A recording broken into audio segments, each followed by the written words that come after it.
Three companies burned hundreds of millions of dollars trying to build music fan platforms, and all three are long gone now. And the strangest part is that the problem was never the technology. But what's even more interesting is that the thing they kept getting wrong is something fans had figured out on their own back in 1957, standing in the outside of a record store. It was Elvis Presley's fan club with 60,000 followers, who passed photocopied Grateful Dead fanzines from hand to hand, and the 1,000 initial members standing in line outside Tower Records on release day. So people organized themselves around music on their own, without platforms, without algorithms, for ages. The fan was a player. They discover, they share, they convince their friends. And then internet arrived, and instead of amplifying the dynamic, almost everyone tried to recreate it artificially from scratch. And they failed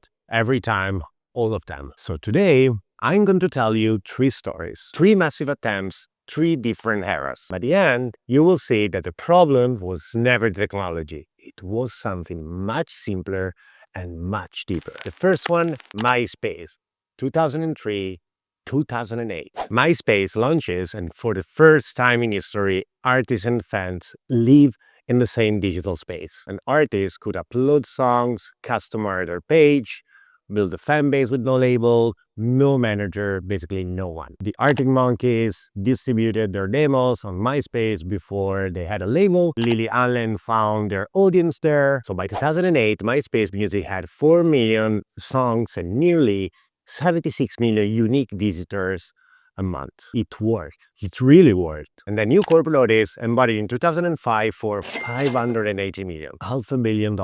They thought they were holding the future of music, but there were an invisible problem. The fans on MySpace did one single thing: click follow, hit like, listen. No real role, no difference between the person who discovered an artist at 50 followers and the one who found them at 50,000 followers. Everyone equal, everyone anonymous, everyone passive. And then Facebook arrived and the social graph shifted. And when the social network died, the music community died with it in a single day, leaving nothing behind because it had never built anything on its own. So what happened in 2011?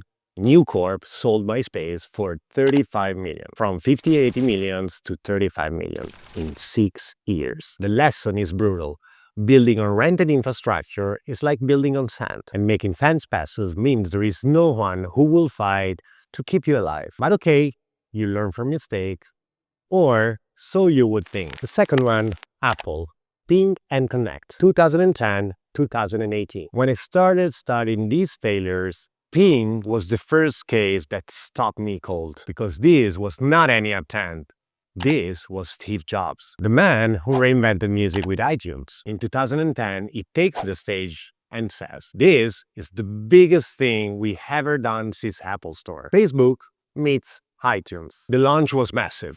1 million signups in the first 48 hours. Available immediately to 160 million iTunes users worldwide. 2 years later, it was gone in silence. No announcement, just gone. So Apple tried again in 2015 with Apple Music Connect. Same idea, new packaging, shut down in 2018. Twice, same company, same mistake. Tim Cook said himself in 2012, "We tried Ping, and the customer voted and said, this isn't something I want to put a lot of energy into." A sentence that says everything. So why did it fail? First problem, fans were already on Facebook, Twitter, YouTube. Apple tried to convince them to move into an empty room built from nothing. Communities don't work that way. You can't import them. You can't mandate them from the top down. But there's a second problem, even deeper. What could you actually do on Ping? Follow an artist, like a song, write a comment. That's it. No real role, no difference between someone actually promoting an artist to their friends and someone doing nothing. A like and the viral share weighted basically the same, 0. Shallow interactions on a platform that nobody had chosen. Apple built top-down. They decided that a community should exist, announce it, launch it. But real communities don't work that way. They grow from the bottom up. They start from small groups that activate simultaneously, they grow organically, that expand because there's something real holding them together. Okay, good to know, but who had actually figured that out? Number 3, our friend Spotify, 2010 till today. Spotify, though, is the most instructive case because they didn't fail once.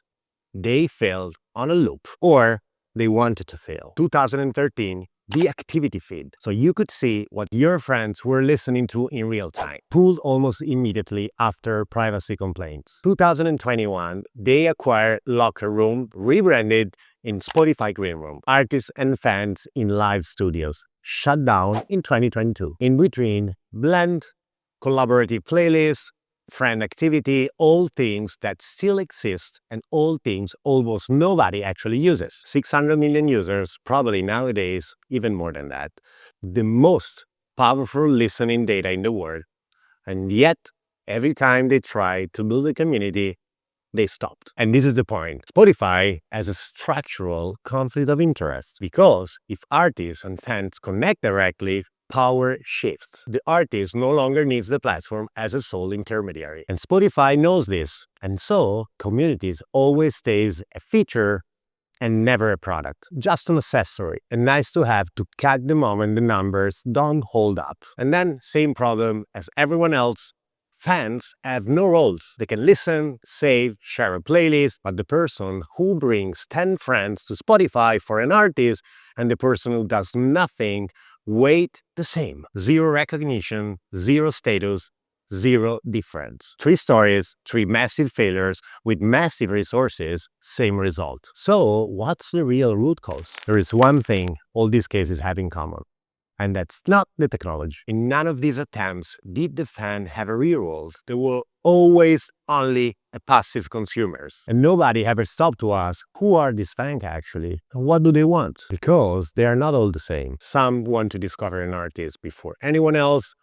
They live for the moment. They can say, I knew them before they blew up. Some others want to share that they find their identity in helping others discovering music. And some curate, they build playlists, they become the go-to reference for a niche. 3 different profiles, 3 different motivations, 3 different roles. None of these platforms ever distinguish between them. They lumped everyone together, called them user, and gave them a like button. I understood this in a very concrete way. When I was testing these dynamics, I did something that probably sounds almost stupid. Instead of building a platform straight away, I onboarded a fan community for one of our artists directly on WhatsApp. No app, no sophisticated tech, just a group with clear roles. Within days, the community had divided itself. There were co-producers, the one who commented on every rough cut, who gave feedback on the sound. Promoters, the one who shared every post and tagged their friends. Members, the quieter but present one. And supporters, the ones who just wanted to be there. Nobody had told them how to behave. They found their own role because someone had created a space where those roles already existed. And that's the point that changes everything. The most powerful currency of our age is not money, it's status. Being the first who have discovered an artist, being recognized as the person who pushed them when nobody else believed it, that's worth more than a like. It's identity, it's reputation, it's something people build carefully and defend with pride. But status without proof is worthless. And that's where a concept from the crypto world applies perfectly to music. Proof of work. It's not enough to say you are a fan. You have to prove it with real actions. You shared a link when the artist had 400 listeners. You wrote a post when nobody knew them. You brought 3 friends to their first showcase. These are proof, verifiable traces of a real contribution. Not a like that disappears from the feed in 30 seconds. And when every real action gets recognized and turned into visible status, something powerful happens. And every fan who brings another fan doesn't just add one to the list. They add connection, they add strength, they amplify the whole system. Value grows exponentially because every new node strengthens all the others. This is why the platform I talk about couldn't work. MySpace was just a music marketplace. Apple tried to build just a social network. Spotify is just a streaming tool with social features glued on top. Each one was only one single thing. But what music actually needs, hold these 3 dimensions together at the same time. Real transaction between artists and fans, identity and reputation built over time with concrete proof, and actions that intertwine where what you do amplifies what someone else does, creating something worth more than the sum of its part. Not a vertical platform controlling everything from the top down. An horizontal network where every node has a role, a status, a natural incentive to bring in the next one. MySpace never built it, Apple never understood it, and Spotify choose not to. And that network in music has never existed.